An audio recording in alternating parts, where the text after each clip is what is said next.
I love big modern environments and open plan, beautifully designed spaces and kind of gardens, etc.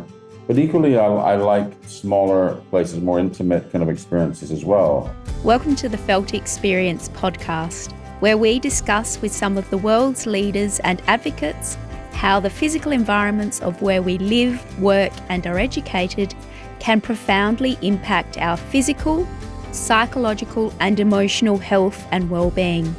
I'm Melissa Henschke, founder and director of Archetypes of Interiority. Welcome to the Felt Experience.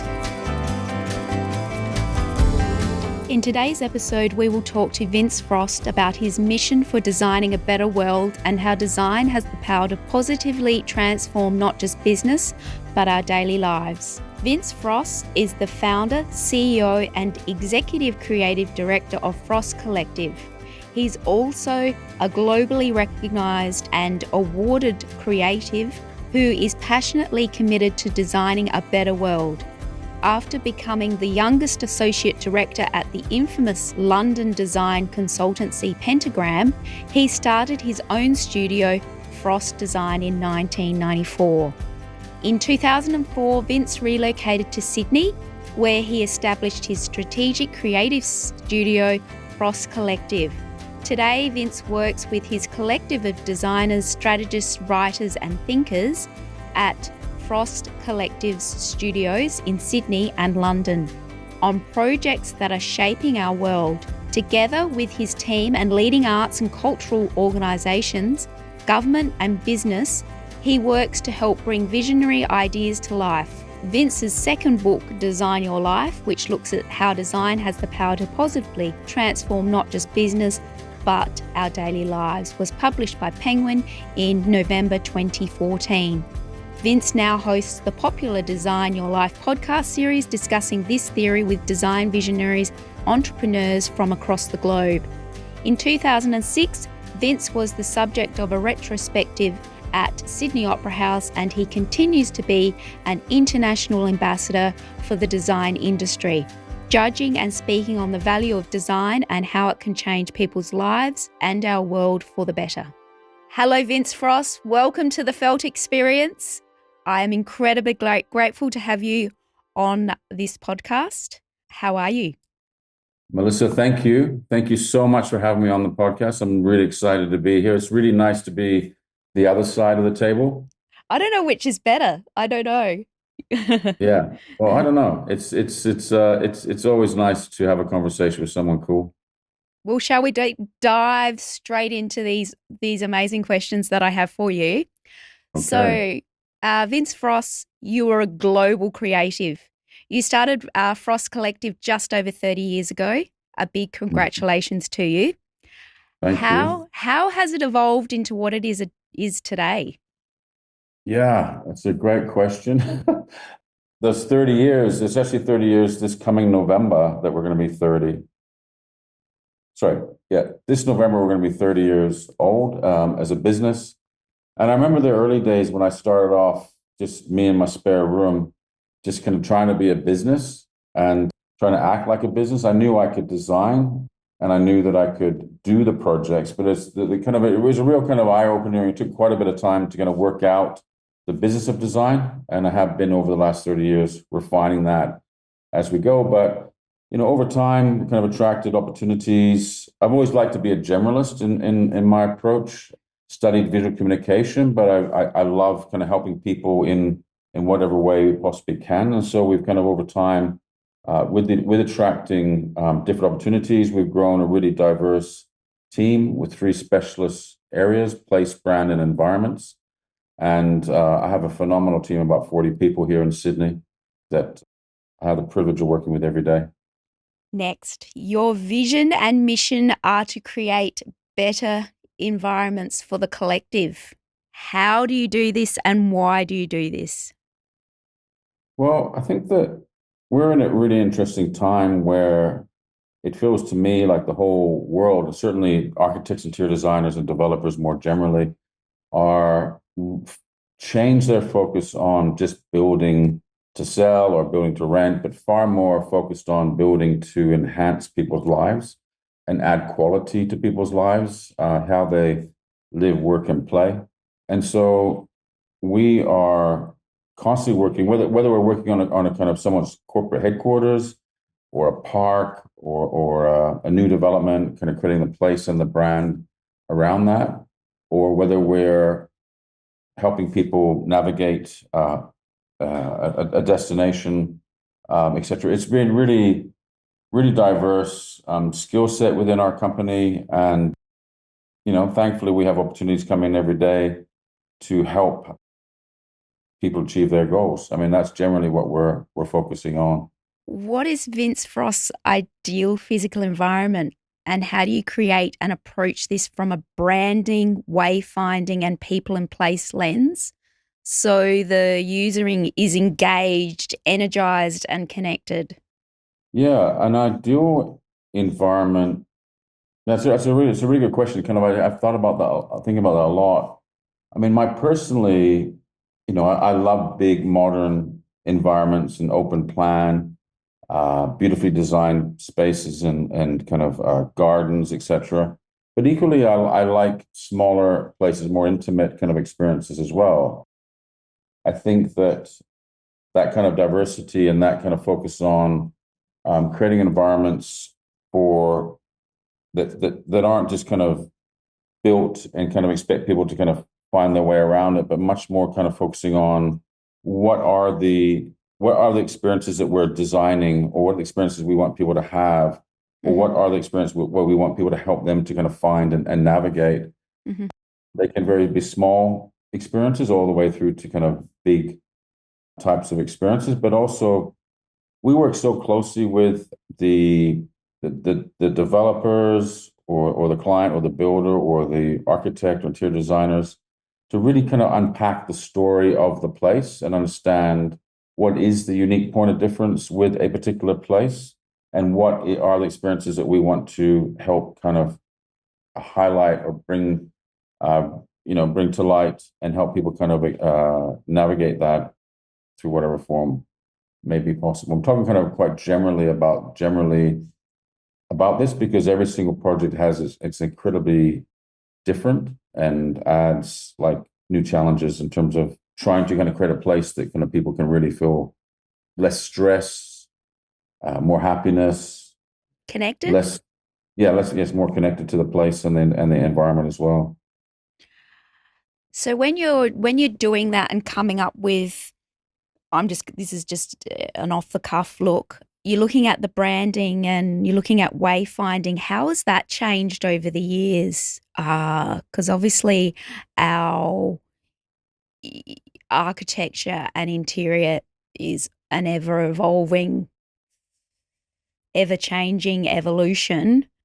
The importance, I know myself, is so inherent to wayfinding and how we navigate space. And I think that's changing at a rapid rate, but really needs grounding and inclusivity and that research behind it and how you bring that in to the project. And I understand every project is nuanced, but that branding and wayfinding, how has that changed, do you think?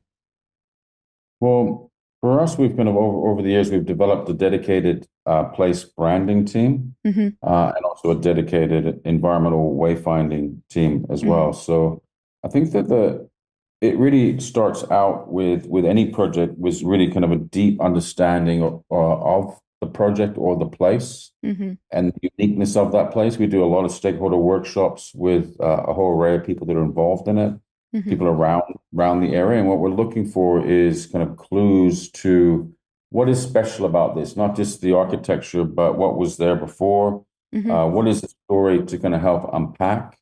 Because we really believe in really trying to find something really heartfelt and meaningful and something that people can connect with in a true sense of creating the brand, strategic positioning, and a kind of a brand Mm-hmm. for a place. So it feels genuine, it feels authentic, it Mm-hmm. feels like it naturally should be that.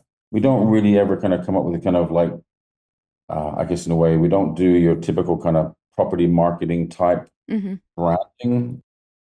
We really want something that kind of you feel a connection with in a Hmm. meaningful way. And so then we work with our team of our the wayfinding team in taking that brand and looking at all the different touch points that a customer or staff member, whoever might be engaging with that place, and we bring it to life in I guess a consistent way across all those touch points. And our kind of view around kind of signage and wayfinding is what is the least signage and wayfinding that we need to do? We really want it to be to find your way intuitively around a place. And that's really cool. When we work on a project early in the development of that and the design, we're working with architects and interior designers on those places. We can actually have those conversations way up front where we can actually embed the signage and wayfinding into the design of the place, etc. as well. So it's not just stuck on to the interior, but Yes, it's integrated into in the whole, intent. into materials, Hmm. into flow, etc. as well. And that makes it so it's not like an add on, it's an actual, real, intuitive, conscious intent. And Mm. then people feel like it's a unique experience to them. Yeah, Is absolutely. that how the outcome is, how you're wanting it to come across or be portrayed and all of that sort of thing in your work? Yeah, absolutely. And we have, obviously, in our team of wayfinding, we have incredible strategists and designers. We have architects, etc. And it's that skill set, that kind of work on kind of unpacking that, all the different experiences, all the different journeys, Hmm. wayfinding strategy across a whole development or building, to think, really strategically about what might you experience in those places, in that place. We've done a lot of hospitals over the years, probably about 8 or 9 hospitals. Hmm. In New South Wales, there's been a lot of investment in healthcare. And so all these hospitals we're working on, designing the wayfinding is really it's really interesting to think about people's experience in a hospital. You might be in an emergency, you might have just given birth, you might Hmm. be have some kind of serious illness or whatever. You might be a small child, you might have poor eyesight or be Hmm. deaf or Hmm. a whole bunch of different situations. So you really have to be mindful of designing for everybody in that Yeah, situation and also try to eliminate stress in what might be a stressful environment. exactly. Because in some instances, you've only got 5 seconds to get within a hospital to see someone who's in a critical situation. How, Mm, and you play a critical part in how they navigate space when they're in a mm, flight, fight, or freeze response situation. yeah.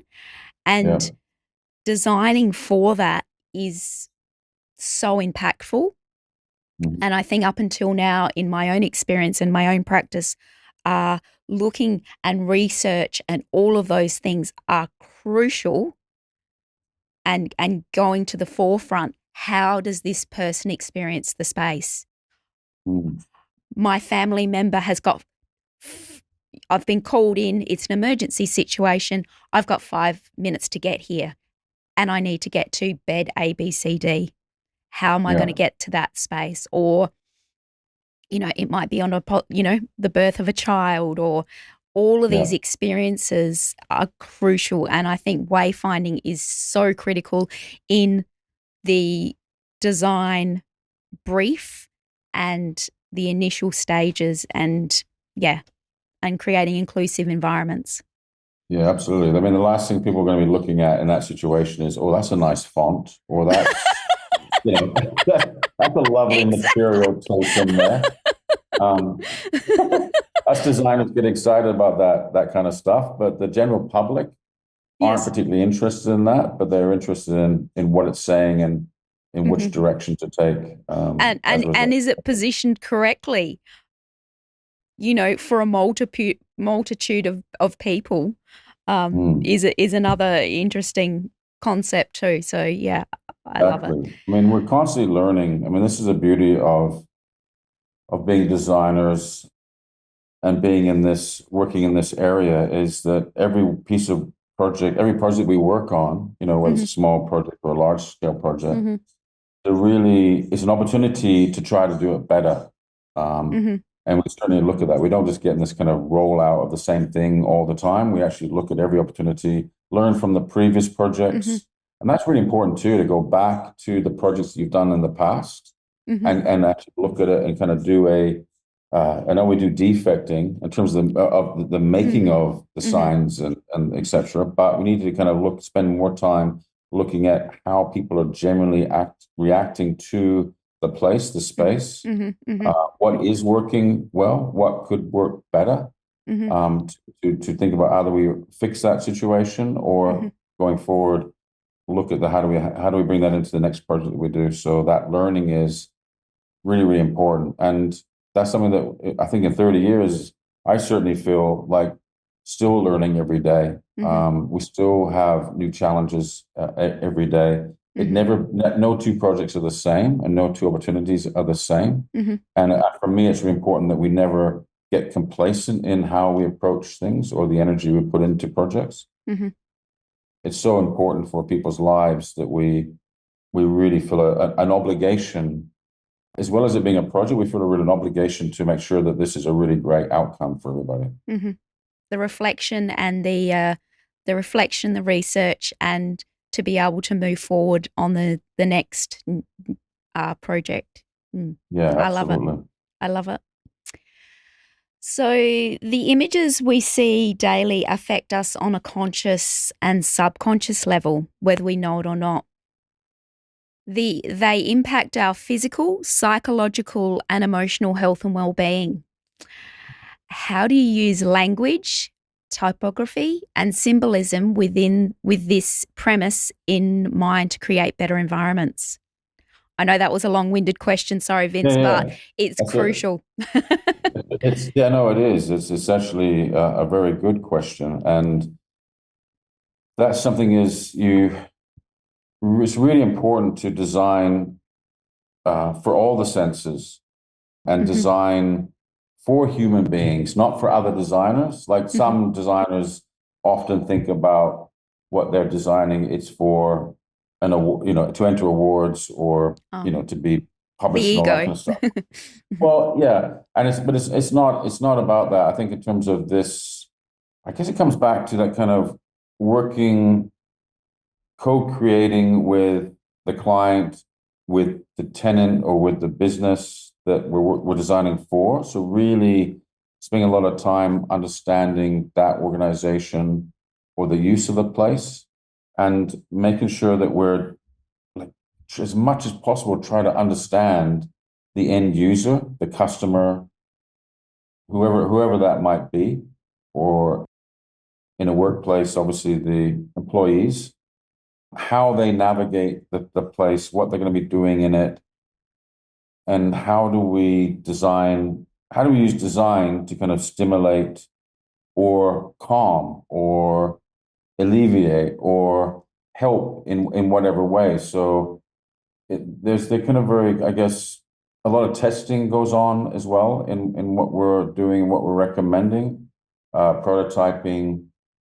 There is, a lot of feedback happens along the way. I mean, a lot of these projects we work on are very long-winded. Some of them could be up to 3 years or more. Mm-hmm. Mm-hmm. And so there's a lot of feedback. There's a lot of making sure that what we're recommending is going to be effective, that it's going to be durable, that it's going to be able to last the period of time that it's intended for. So it could be 15 years, could be 100 years, that this, touch point, or this communication has got to continue to work.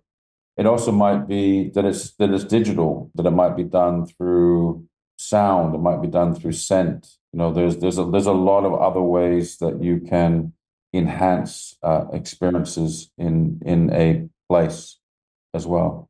We're also ultimately we're human beings, but we're animals, and Mm-hmm. we live in a pretty busy society. There's a lot of certainly graphic and audio stimulus all the time in our busy cities, etc., that are all screaming at us for attention. Mm-hmm. And it's really kind of working on how do we not contribute to that, but how do we be seen Mm-hmm. and be seen by the right people in a considered way. I mean, you can walk down any high street here or in America, and the kind of the probably if you look at kind of the fast food or hardware stores and things like that, or convenience stores, they're very loud, Mm-hmm. flashy, Mm-hmm. bright colors, big typography. They're all screaming at us for attention. And that's through design. They all want Mm-hmm. to stand out. They all want to beat somebody else. They all want to attract our attention. And that's what they've been designed to do. I don't know how much science is around that from the early days, but it's probably more just about being bigger, louder, brighter, that attracts us because we look as human beings walking around the environment, these types of things attract us and as they stand out. There's something which happened really interesting. I felt, and a lot of people felt this around COVID time, which was a terrible, scary time in our lives. It changed everything for the way that we live, perhaps the way that we work, kind of now and probably indefinitely. That it really, by slowing us down, by forcing us to be at home, by probably a lot of us spending much more time with nature and quieter time than we have done in our busy lives prior, that there's a bit of a reset. And I feel like that reset certainly helped me. And I think it certainly helped us. If anything positive came out of that, which people, really struggled to see anything positive came out of COVID, but it was, I think, in terms of that refocus on nature and that refocusing on being a human being and getting centered again. I know I felt that, and I know a lot of my friends felt that. They feel better as a person for that experience. And I think that that's really kind of helped us in terms of designing forward and being far more aware of designing for the senses and designing for real, genuine, positive feelings. And we can do that through design. And we can do that without shouting. We can do that peacefully. We can do that gently. We can be loud and bold and attracting attention when we need to, but we can design peace. We can design with empathy for all different kind of situations. Because that's what it's about as the human. We're humans, aren't we? We're real. Yeah, We yeah, have senses, and in our lifestyles for a long time in this industrial age, and now we're going into the information age. But really, we should be, there's that biological age too that we're progressing into that we need so desperately because the information age is pulling us in different directions. So the biological, the nature, the natural environments ground us to keep our centers, to keep the nervous system and all of that. So our environments of where we live, work, and are educated and heal play this profound role. And the work you do is so amazing and so crucial in that. Yeah, there's something in what we've found. We've always worked with materials, but I think post-COVID, we've been working with, and not only us, but the architects, interior designers as well. Something's changed. I don't know if it was just it was going to happen anyways, but there's far more focused on designing absolutely beautiful places. Really crafting those places and those experiences, the materiality of and the light, and the designing to all the senses in a genuine way of truly wanting to add value. If you look at the new metro lines that opened here a few weeks ago, they're incredible. The underground trains in Sydney, absolutely world class, incredible use of materiality, space, light, technology. and you almost feel like you're walking not through an underground or being transported underground, but you're almost like you're in a cathedral. You're underground, but you're in this beautiful, calming environment. I don't know if you've been on trains in London or tubes in London, you know that that's not that type of environment. They're pretty noisy, Mm-hmm. dirty, Mm-hmm. windy, Mm-hmm. uh, Mind the squishy. gap. Yeah, exactly. But the Elizabeth line it was a game changer when they opened that a few years ago. But Mm-hmm. it's interesting to see how design evolves. That design is getting better. Mm-hmm. Our environments that people are designing and our experiences are getting better because they're being more sympathetic and they're being more genuine and they're thinking much more about a longer term view as opposed to a short term.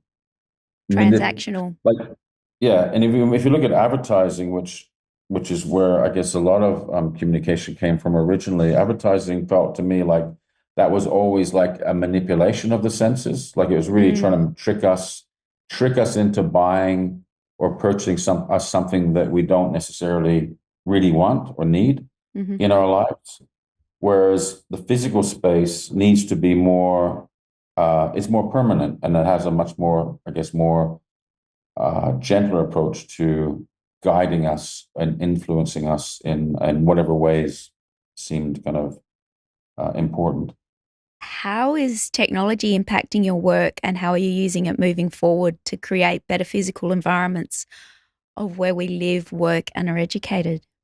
Technology is continually changing. So, I mean, this call we're having right now, we wouldn't have had a few years ago. We wouldn't have been able to do this to record. It wouldn't be good enough quality to do this.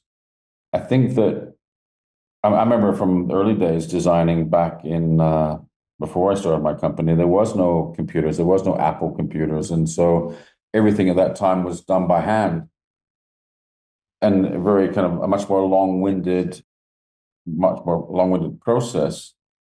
Every day, every year, technology is evolving, and it really helps us to communicate more clearly, to reach a bigger audience, to have live information as opposed to kind of printed previously, Mm-hmm. and to kind of really utilize that data and that technology to really see to design with that information at hand, and also to use the data captured from a project to see the effectiveness of that, or is it working, to kind of tweak it or evolve it to help us get it better. Mm-hmm. Some of the environments are, there's all kinds of technology that ultimately gets used in a building or a place, and that every project kind of there's different requirements that come from from the brief. Yeah, but it's kind of yeah, my team are just using whatever it takes, whatever is the latest technology, as well as kind of old technology to create the best outcome. Mm-hmm. To have the whatever tools are needed Mm-hmm. in whatever situation that we might be in. Do you You miss know, do you, sometimes, do sorry? you, do you miss that hand drawing, that hand, some of No, that, no, or yeah, I know, I personally still do a lot of that because that's something that I felt comfortable with. mm-hmm. I sketch all the time and I sketch ideas and I mock things up.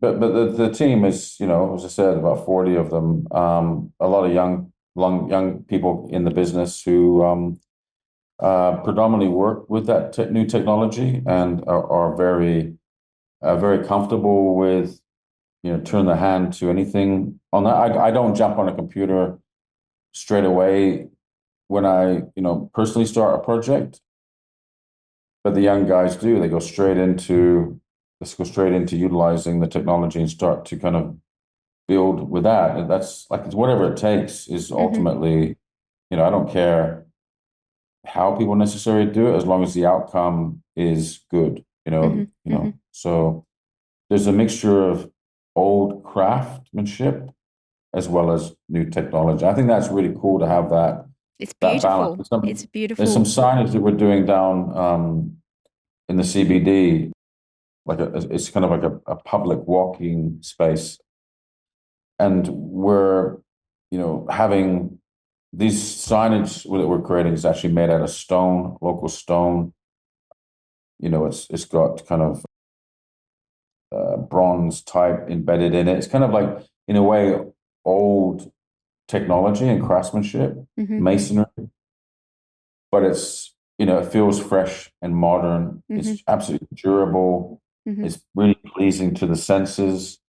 It'll weather it positively in time as well. The patina over time will be beautiful, Mm-hmm. as opposed to, a digital light box that is, that has its place as well. Mm-hmm. But it kind of, I don't know, I've kind of gone off a tangent. Might need to cut this bit out. No, I love it. I love it. It's very important.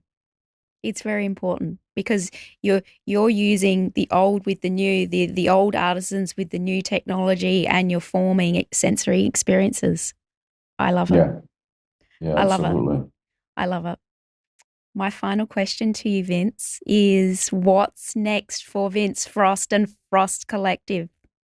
God, what's next? Um, well, got the weekend coming up. I'm not sure after that. No, so as I said earlier, like the 30 years in business has absolutely flown by. And I've kind of, in a way, lived my life as a designer by focusing on the now, Mm-hmm. by focusing on today. Mm-hmm. And I feel absolutely privileged that every day we have a situation in our business that we have, can be hundreds of projects happening at any one time in the business. But I feel absolutely honored that clients find us, that people pay us to play. But equally, I'm very optimistic as a person, and every morning I jump out of bed and I cannot wait to help people in some form. And I think that, like, I personally try to not think too far. I plan, do business plans, and I kind of design my life. And that's why I wrote the book, Design a Life, and the podcast. It was around kind of trying to think about, if I was proactively thinking about what is the future, what could the future be, as opposed to just living day by day and seeing what happens, I could actually design, I might be able to achieve more or be happier as a result of that. But fundamentally, I still believe in living each day the best way you possibly can, Mm-hmm. being positive and generous. I really believe in what goes around comes around. I really believe in doing good in the world. And the positive repercussions of that are that you meet other people who are passionate about that as well. And it's really wonderful to continue to kind of collaborate with my team, with our clients, with the more broader kind of industry in trying to focus on achieving great outcomes. And that is something that, that job is never done. As good as we try to make each job, they can always be better as well. So I think that kind of, what is the future? I don't know. And I don't know how much kind of AI will disrupt us in a negative way as well, because there's a lot of obviously talk and a lot of feelings around that the technology actually can change our industry significantly. People see it as adding value currently, or adding value to helping us get our work done. But equally, I believe, I'm quite nervous or skeptical about, what will it be doing in the next 5 years, 10 years? It might do everything that we do better, and we might all be redundant, but I hope that doesn't happen. But I think that, so in terms of, where we're going, I think that more generally, people are far more focused on the importance that design plays in solving real, meaningful problems, the importance that and the responsibility that we have every day to focus on using design to lessen our impact on the world as well, our negative impact on the world. Mm-hmm. And how can we design and help individuals and organizations to be the best they can be? That's ultimately, I think, what we do. So, yeah, I feel like that momentum around what we're doing is exciting. And, I feel that it's just funny because I got an award on last Friday for contribution to the industry after 30 years. And I was kind of like, in a way, felt like so humbled by that. At the same time, I was terrified by that. And I think that in the talk, I mentioned that, 30 years ago, I was the youngest guy in the room, and 30 years have gone by, and now I'm one of the older guys in the room. And it's not a very long time, and it's a really short window. But what I can say is that the definitely not done yet. But in terms of it's a fabulous career, and I think so. It's actually a fabulous time. As hard as it might feel for a lot of people, there's still opportunities, and I feel that design now is certainly now being far more recognized for its potential than before.